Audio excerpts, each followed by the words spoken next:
Hey guys, so we are here with Eddie from Huxwrx. Eddie, thank you for joining us. No problem, man. Great to be here. We were here at the NTOA range event. Just in a general sense, why don't you give me a bit of your background and how you ended up at Hux? I'm really a career cop. Started LAPD in '99, then lateraled over to another agency in Southern California, in Fontana, and ended up retiring after just over 17 years. Wow. And I spent most of my time the ancillary duties as a range master, armor instructor, and just guns has always been my life. I was always the gun guy.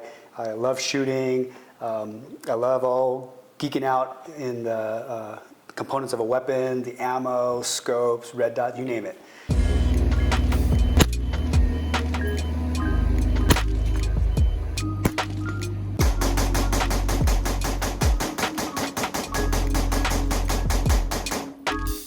When I retired, moved away from Southern California, and then a few years later heard that Huxwrx was looking for a law enforcement director.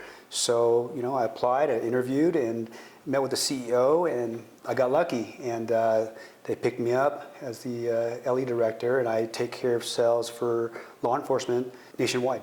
Wow, Yeah. Nationwide position. Wow, what a jump from local cop in Southern California, right? Yep. So I am also from Southern California. Where were you mostly when you were with LAPD? Central, Skid Row. Skid Row is the most disgusting place I've ever been in my life. And I've been everywhere. So at least your days were interesting. Very interesting, and dirty and stinky, smelly. It's bad.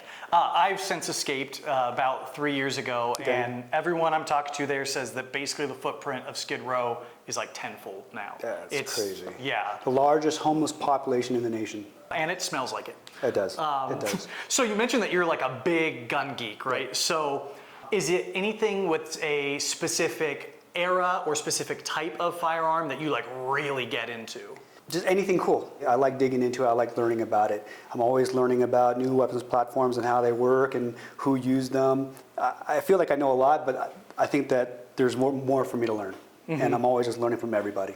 That's one of the beautiful things about firearms is that no matter how much you know, there's someone who will make you feel like a fool and like you know nothing. Yep. And there's no possible way to learn everything. It's a constant learning journey. But I really love the AR platform. I love what it represents, and all calibers. I just love it. Being with Huxwrx, do you have a favorite Hux AR combo that you like to shoot? That's a dangerous question. Very dangerous question, because I work very closely with all the major manufacturers. I really don't have any favorite because they all work so well. These platforms that I work with are your top tier weapons manufacturers. And the combination of our suppressors with their weapons platforms, it just works well. If you're dealing with law enforcement, what do you think the Hux cans offer law enforcement specifically that maybe some other competitors in the industry don't? A lot of people can make a suppressor and make the gun quiet, but they do that at the expense of your health. You and I, we've shot suppressed before, and with a traditional baffled can, you're just eating a lot of gas. Yeah. The gases that blow back into the action, into your face, are extremely toxic and cancerous. It's ammonia, it's carbon monoxide, it's hydrogen cyanide. With the Huxwrx suppressor, it has the flow-through design which we patented. And so you don't have any baffle cups inside, and you have this kind of a turbine core with deflector rows. And the gases, when they expand in the suppressor, they spin forward, backwards, and out the front. And so most of the gases are going forward of the muzzle, away from your face, instead of backwards into the action. And so now, not only are we suppressing the weapon and making it hearing safe for you as the officer who is deploying the weapon, but it makes it hearing safe for everyone else around you that you're trying to protect, and at the same time, it's preventing you from getting sick from all the toxic gases that you're breathing in.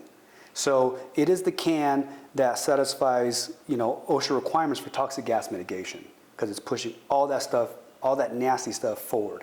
Yeah, and as law enforcement officers, you're training with your carbines a lot. Yes. Right? And so that's a lot of gas you're eating. Not to mention from a department standpoint, if you have officers getting sick on the job, that's got to be pricey too. What I want to do is to help departments understand that by using this Huxwrx can, you are really mitigating future disability claims for noise-induced hearing loss, tinnitus, breathing conditions, lung conditions, or whatnot from all the gases that you're breathing in.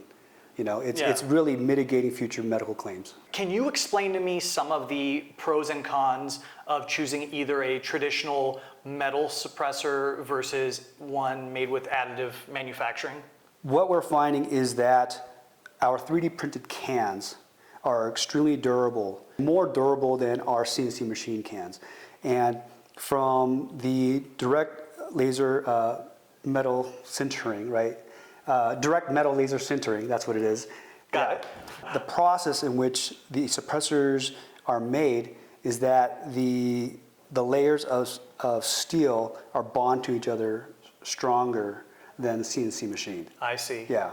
So it becomes a lighter can, a more durable can. The shapes and the geometry inside the can are more precise, so you're getting a better performing can. Now, when you were still on duty as an officer, did you run suppressed at that time? I had a suppressor assigned to me. Luckily, I never had to use it, but I always had it on my weapon just in case. I'm always interested in that. We actually had the range master from PD a couple of days ago on the show, and she runs cans on her guns and has ruined several pairs of pants. Yeah. They get very hot. Yes. That's also kind of why we're here, right? ModTac, we make the suppressor shields. Going hot.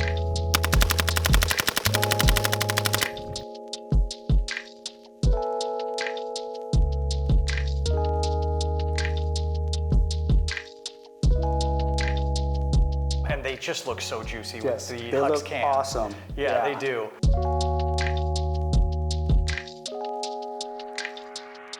Run me down your suppressor line. The cans that I really push to our agencies is the Flow 556K, which is the can that was adopted by the FBI HRT teams nationwide.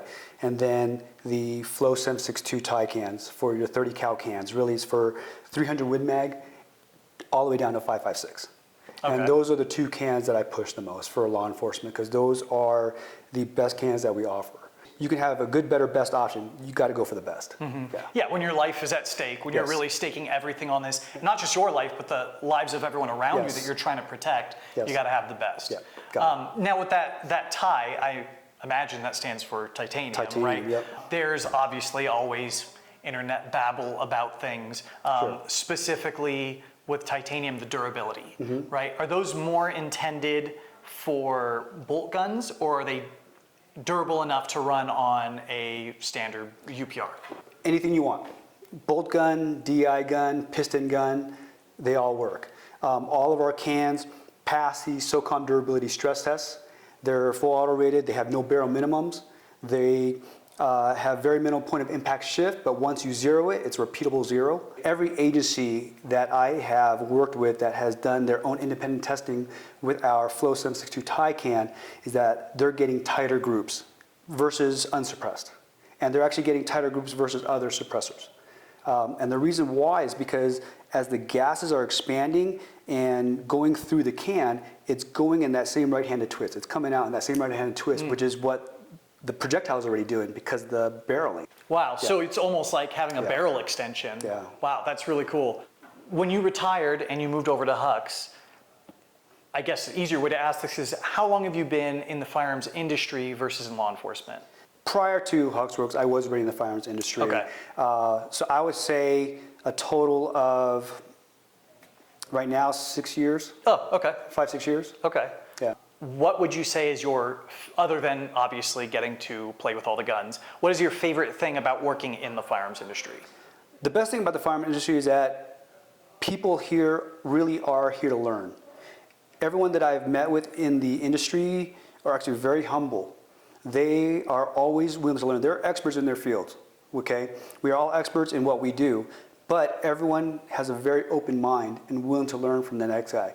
Because in our field, not only do you have the R&D guys, the engineers, but you have the end users, the SWAT guys, the special forces guys, and they bring back all their feedback when they use the products, and we learn from each other. We teach them what our R&D guys are saying, you know, how to maximize the performance of this and this and this. They take it out, they use it, come back, give us feedback, and say, hey, yeah, you're right. I'm doing much better on my shots, my groups, performance, everything. Or they'll come back and say, hey, you know what, maybe tweak this, tweak that. And so one of the best things about this industry is that everyone's learning and willing to learn still. And if they aren't, and if they think they know everything, typically they kind of go away. And people know that. Yeah, exactly. Well, Eddie, thank you so much for talking to us. I hope you had fun at the range event. Thank you all for watching, and we're going to see you at the next one. Thanks, man.